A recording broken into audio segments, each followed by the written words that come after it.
বাজারে তো শুধু আলু, পটল, পেঁয়াজ এই সবের দাম নিয়ে মধ্যবিত্ত নাভিশ্বাস উঠছে তা নয়, নাভিশ্বাস উঠছে প্রত্যেক মাসে বিদ্যুতের বিল নিয়েও।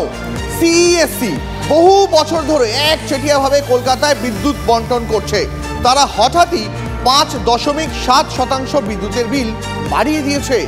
মোবাইলে একটা কোম্পানি অন্যায়ভাবে মাসুল বাড়িয়ে দিলে আমি আপনি অন্য কোম্পানিতে পোর্ট করার সুযোগ পাই বা আমাদের কাছে সুযোগ থাকে, কিন্তু আশ্চর্যজনকভাবে কলকাতা শহরে যারা আমরা থাকি তাদের কাছে সিইএসসি ছাড়া অন্য কোথাও তাদের কাছ থেকে বিদ্যুৎ নেওয়ার কোনো সুবিধা নেই। এখনো পর্যন্ত সিইএসসির মনোপলি রয়েছে এখানে। একটা অজুহাতের কথা সিইএসসি বিলের পিছনের পাতায় লেখা থাকে নিচের দিকে একদম ছোট করে, যেখানে বলা হয় FPPAS, fuel and power purchase adjustment surcharge, অর্থাৎ বিদ্যুৎ তৈরি জ্বালানি যেমন কয়লার দাম বাড়লে বাড়ানো হয় অথবা গ্রিড থেকে সরাসরি বিদ্যুৎ কেনার খরচ বাড়লে এই FPPAS বাড়ানো হয়। কারণ গোয়েঙ্কা গোষ্ঠী বিদ্যুৎ উৎপাদন করে না, তারা বিদ্যুৎ কেনে।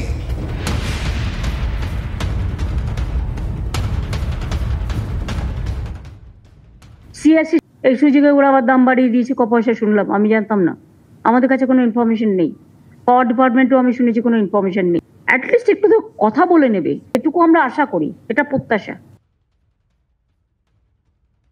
রাজ্য বিদ্যুৎ নিয়ন্ত্রণ কমিশন, সেখানে বসানো আমলারা, তারা আপনার কথা শুনছে না? আপনার ছাপ ওষাদেরই তো সেখানে বসিয়ে রেখেছেন, এবং আপনার অঙ্গুলি হেলন ছাড়া কোনোভাবেই কলকাতা শহরে বিদ্যুতের দাম বাড়েনি। তাই কলকাতা শহরে বিদ্যুতের দাম বাড়ার পূর্ণ দায়িত্ব আপনাকে নিতে হবে এবং তা কমানোরও ব্যবস্থা করতে হবে।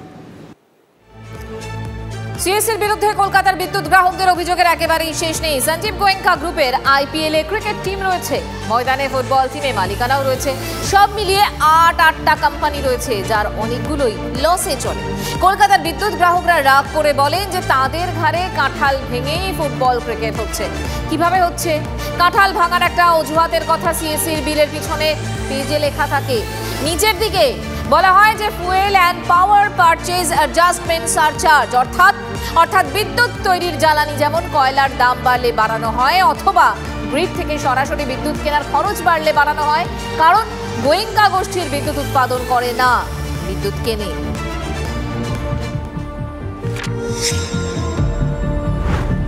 বেহালার গোপাল মিশ্র রোডের বাসিন্দা কোয়েল চক্রবর্তী অধিকারী ইলেকট্রিকের বিল দিতে গিয়ে নাজেহাল।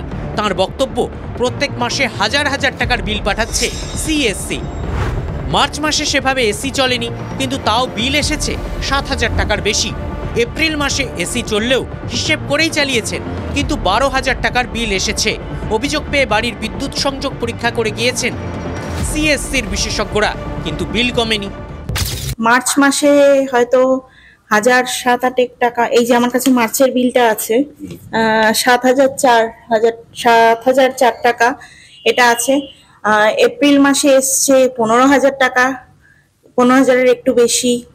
কিছু বিলের মধ্যে কিছু ব্যাপার হচ্ছে যেটা বুঝতে কখনো পারি না, সেটা হচ্ছে যে বিলের পিছনে এখানে দেখবেন একদম লাস্টের দিকে FPPAS বলে একটা ব্যাপার আছে, সেটা কোনো মাসে 172 টাকা 32 পয়সা, কোনো মাসে 107 টাকা 12 পয়সা। এইটা কিসের হিসাব, মানে এটা একবার এক একটা কিসের হিসাব হচ্ছে সেটা ঠিক বুঝতে পারছি না। আপনি কি ভাবছেন যে এই খেলায় খেলোয়াড় একা সিইএসসি? না, বদলে গেছে রাজ্য বিদ্যুৎ বন্টন সংস্থার মাসুলও।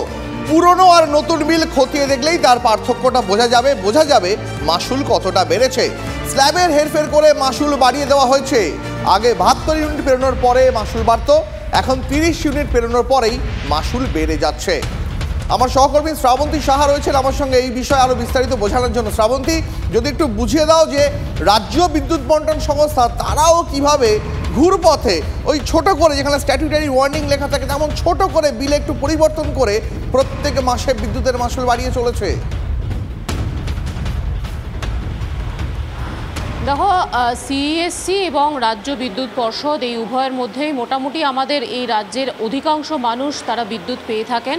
যদি আমরা দেখি, যেটা তুমি বলছিলে যে স্ল্যাব ভেঙে দেওয়া, আগে 100 ইউনিট পর্যন্ত যেরকম স্ল্যাবে টাকা নেওয়া হতো এখন সেটাই কমিয়ে দেওয়া হয়েছে, প্রথমে 70 এবং তারপর আরও কমিয়ে দিয়ে শেষ পর্যন্ত 60% পর্যন্ত নামিয়ে নিয়ে আসা হয়েছে। এই যে স্ল্যাব ভেঙে দেওয়া হচ্ছে এর মাধ্যমে ঘুরপথে বিদ্যুতের বিল বাড়ানো হচ্ছে। আবার সিইএসসির ক্ষেত্রে যদি আমরা দেখি, তারা একটি বিশেষ একটা রাশভারী নাম দিচ্ছে, সেটা হচ্ছে যখন দাম বৃদ্ধি হয় এই জ্বালানির, যেমন হচ্ছে ফুয়েল পারচেজ যে অ্যাডজাস্টমেন্ট যেটা হয় সেটার মাধ্যমে 100 টাকা করে বাড়ানো হচ্ছে। এখন দেখতে গেলে সত্যি 100 টাকার উপরে মাত্র 5.5 টাকা বাড়ানো হচ্ছে এই ফুয়েল সারচার্জ যে অ্যাডজাস্টমেন্টের নাম দেওয়া হয়েছে তার মাধ্যমে।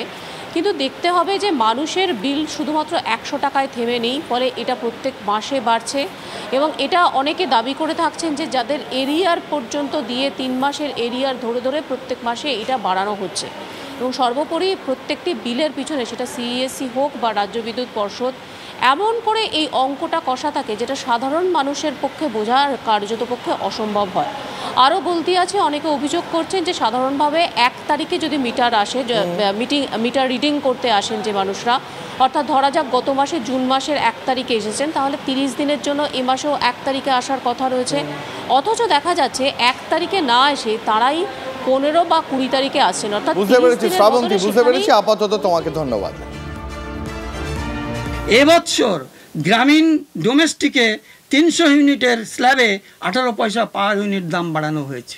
এমনকি কমার্শিয়াল বিদ্যুৎ গ্রাহক গ্রামীণ যে ক্যাটাগরিতে 2 পয়সা কম ছিল, শহরের কমার্শিয়াল ক্যাটাগরির থেকে গ্রামীণ ক্যাটাগরিটাকে বাতিল করে দিয়ে শহরের ক্যাটাগরির সঙ্গে মার্জ করে দিয়ে একটা মাত্র কমার্শিয়াল ক্যাটাগরি করেছে। তার ফলে গ্রামীণ বিদ্যুৎ গ্রাহকদেরও দাম বেড়ে গেল, কমার্শিয়ালে 2 পয়সা করে পার ইউনিট। মাননীয় মুখ্যমন্ত্রী তাহলে এই কথা না জেনে বললেন না জেনে বললেন? এই যে তথ্যগুলো সামনে আসছে তাতে একটা কথাই মনে হচ্ছে, বাস ভাড়ার মতো তাহলে বিদ্যুতের বিলটাও কি লাগাম ছাড়া হয়ে গেল এ রাজ্যে। কদিন পর শুনতে হলে মূল্যবৃদ্ধির মতো বিদ্যুতের মাসুল বৃদ্ধিও স্টেট সাবজেক্ট নয়, শুনতে হতেই পারে আমাদের। রাজ্যের কোনো নিয়ন্ত্রণই থাকবে না। প্রশ্ন হচ্ছে কে কাকে নিয়ন্ত্রণ করে। সিএসসিকে নিয়ে গ্রাহকের অভিযোগ নতুন নয়, কিন্তু না বিদ্যুতের বিকল্প রয়েছে না সিএসসির, তাই মেনে নিতেই হচ্ছে।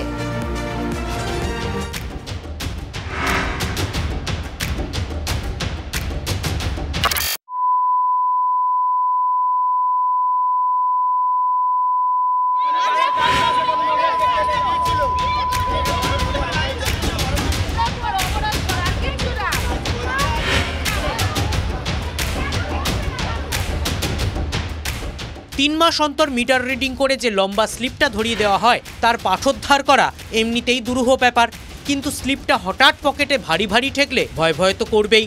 গ্রাহকরা বুঝতে পারছেন বিদ্যুৎ বাবদ খরচটা হঠাৎ যেন বেড়ে গিয়েছে বেশ খানিকটা। এতদিন পর্যন্ত বিদ্যুতের যে দাম বৃদ্ধি পেত তার একটা অন্তত ইঙ্গিত পেতেন গ্রাহকরা, কিন্তু এবার বিদ্যুতের যে দাম বৃদ্ধি পেয়েছে তার কোনো রকম আভাস যেমন তারা পাননি, তেমনি বিদ্যুতের দাম বৃদ্ধি পাওয়ার পর সেটা ঠিক কী হারে বেড়েছে তা নিয়ে রীতিমতো ধোঁয়াশা তৈরি হয়েছে গ্রাহকদের মধ্যে। হ্যাঁ, ঘুরপথে কাটা হচ্ছে, সরাসরি কাটা হচ্ছে বলতে পারেন। এটা তো পরিষ্কার বোঝাচ্ছে যে আমরা তোমাদেরকে হিসেব দেবো না, আমরা যা বলবো তোমরা দিতে বাধ্য। এটাই এক কথাই পরিষ্কারভাবে এটাই বলা হয়েছে। এটাকে ঘুরপথেই আপনি বলবেন কি করে? খরচ তো বেড়েছে, কিন্তু বাড়লো কোথায় সেটাই তো বোঝা যাচ্ছে না, কারণ বিল থেকে একটা হিসেব হঠাৎ উধাও হয়ে গিয়েছে। রিডিং ডেট 1/5/2024, অর্থাৎ 2024-এর 5 মাসে যে বিল জেনারেট হয়েছে, অন্য বিলটা 5/2/2024, অর্থাৎ জাস্ট 3 মাস আগে যে বিলটা তৈরি হয়েছে ফেব্রুয়ারি মাসে।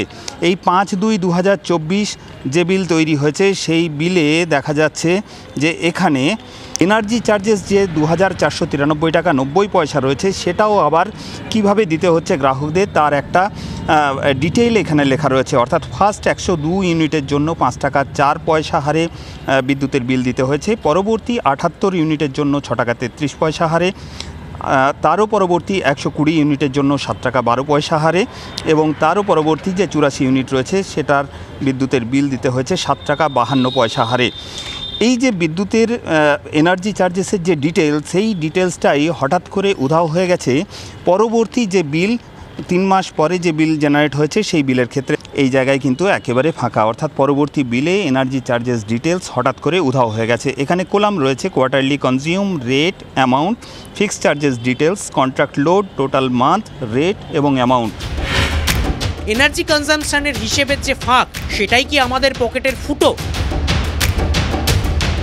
যা দিয়ে আরও কিছুটা সঞ্চয় গলে সরকারের খাতায় জমা হচ্ছে? কিন্তু উপায় নেই, বিদ্যুৎ এখন আমাদের বাধ্যবাধকতা, বিদ্যুৎ ছাড়া বাঁচা অসম্ভব।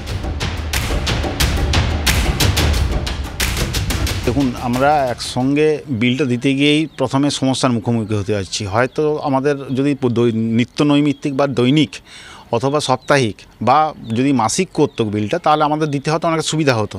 আমাদের মতন নিম্ন মধ্যবিত্ত ও মধ্যবিত্ত যারা, তাদের পক্ষে অনেক সুবিধা হতো। এইটা কি করছে, সেটা মাসিক তো নাই, 3 মাসের বিলটা একত্র জড়ো করে তারা দিচ্ছে। তাহলে একটা বড় অ্যামাউন্ট হচ্ছে, সে অ্যামাউন্টটা বুঝতে পারছি না কি, সে আগেরকার বিলে যেমন বসে থাকতো এত ইউনিট প্রতি এত, বা এত ইউনিটে খরচ এত। এবারের বিলে গত মার্চের পর থেকে যেটা দিচ্ছে, মার্চ পর্যন্ত ছিল, তারপরে এবারে যে বিলে দিয়েছে, এবারে বিলে সেরকম কোনো ট্যারিফই নেই। হ্যাঁ, অতএব বুঝতে পারছি না গোটা অ্যামাউন্টটা কিসে কত খরচ হচ্ছে। হ্যাঁ, বিদ্যুৎ তো রাখতেই হবে।